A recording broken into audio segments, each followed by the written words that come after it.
Assalamualaikum warahmatullahi wabarakatuh. Perkenalkan, nama saya Widya Sari dengan NIM 20046103 dari Departemen Pendidikan Sejarah, Fakultas Ilmu Sosial, Universitas Negeri Padang. Video ini saya buat guna untuk memenuhi tugas media dan multimedia pembelajaran sejarah. Nah, dalam kesempatan kali ini saya akan membahas mengenai kerajaan Hindu-Buddha di Indonesia, yaitu Kerajaan Singosari.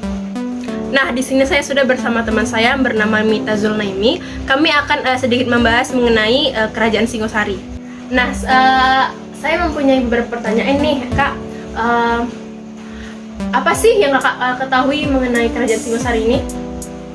Yang saya ketahui tentang Kerajaan Singosari ini awal mulanya didirikan oleh Ken Arok yang berpusat di Tumapel.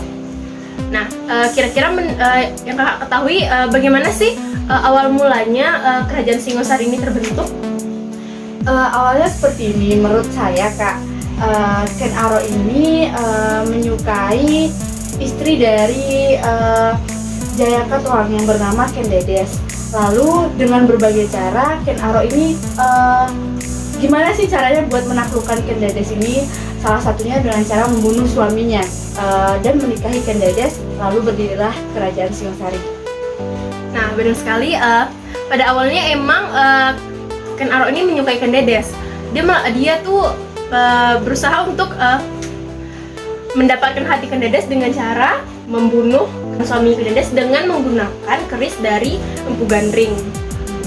Nah, pertanyaan selanjutnya nih, Kak, bagaimana sih Kerajaan Singosari ini dapat mencapai puncak kejayaannya?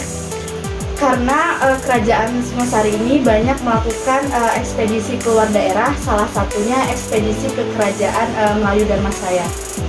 Nah, benar sekali. Kerajaan Singosari ini emang banyak melakukan ekspedisi keluar daerah, bahkan ekspedisinya sampai juga ke Pulau Bali, Kak. Nah, pertanyaan terakhir nih, Kak, bagaimana sih Kerajaan Singosari ini bisa runtuh dia, Kak? Gitu, gimana? Ada beberapa faktor yang menyebabkan Kerajaan Singosari ini runtuh. Yang pertama, adanya serangan dari Jayaka Tuang, raja dari Kerajaan Kediri. Kemudian banyaknya melakukan ekspedisi keluar daerah sehingga terjadinya kekosongan kekuasaan. Kemudian banyaknya pemberontakan, dan yang terakhir adanya serangan Mongol. Nah, benar sekali yang telah dijelaskan oleh Kak Mita Zulnaimi ini. Nah, untuk lebih jelasnya, mari kita simak bersama-sama penjelasan video dari saya. Assalamualaikum warahmatullahi wabarakatuh. Halo semuanya. Nah, di video kali ini kita akan sama-sama belajar mengenai Kerajaan Hindu-Buddha di Indonesia, yaitu Kerajaan Singosari. Pada awalnya, Singosari dikenal sebagai daerah Tumapel atau Kutaraja yang dipimpin oleh aku bernama Tunggul Ametung. Seorang pengabdi bernama Ken Arok menyukai Ken Dedes, istri dari Tunggul Ametung. Kemudian, Ken Arok meminta dibuatkan keris kepada Empu Gandring. Setelah itu, Ken Arok pun membunuh Empu Gandring karena Empu Gandring mengetahui niat jahat dari Ken Arok. Suatu ketika, Ken Arok berhasil membunuh Tunggul Ametung menggunakan keris yang dibuatkan oleh Empu Gandring, lalu menikahi Ken Dedes.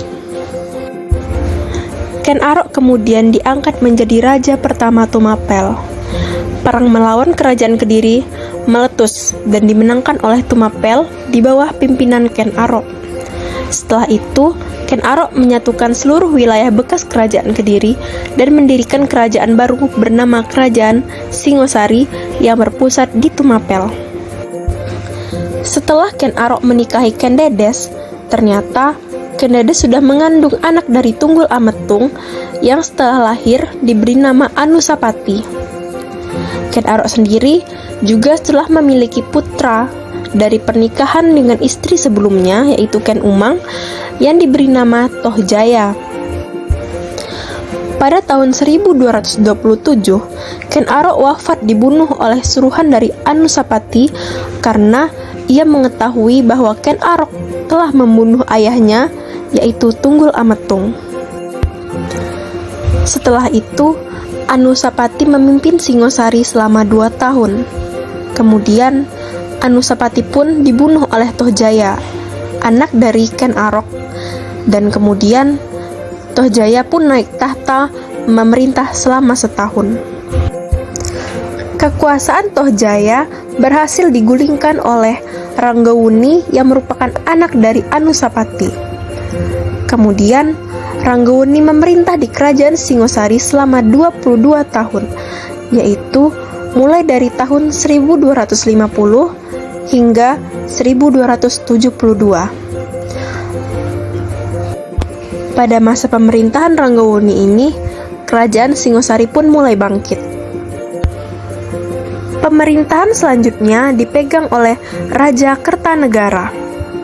Kerajaan Singosari mencapai puncak kejayaannya pada masa pemerintahan Raja Kertanegara, yaitu pada tahun 1268 Masehi, yang memiliki cita-cita menyatukan Nusantara yang dikenal dengan Wawasan Nusantara I.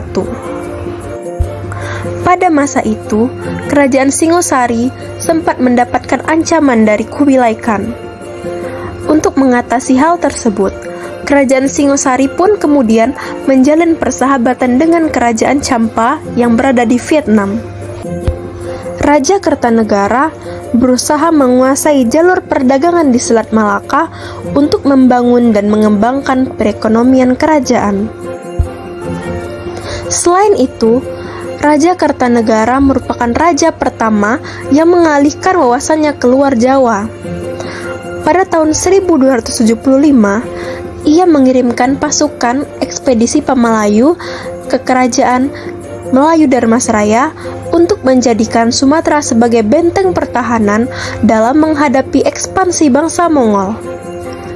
Kerajaan ini dianggap telah ditundukkan dengan bukti Arca Amogapasa yang merupakan hadiah dari Raja Kertanegara sebagai tanda persahabatan antara dua kerajaan tersebut. Inilah luas wilayah kerajaan Singosari setelah melakukan berbagai ekspansi keluar daerah. Pada masa awal keruntuhannya, kerajaan Singosari mendapat serangan-serangan dari bangsa Mongol. Kerajaan Singosari pun semakin mengalami kemunduran ketika terjadi pemberontakan oleh Jayakatwang yang merupakan raja dari kerajaan Kediri yang berhasil membunuh Raja Kertanegara. Yang berhasil selamat dari pemberontakan tersebut yaitu Raden Wijaya yang merupakan menantu dari Raja Kertanegara yang nantinya mendirikan kerajaan Majapahit. Sekian pembahasan materi mengenai kerajaan Singosari. Terima kasih. Assalamualaikum warahmatullahi wabarakatuh.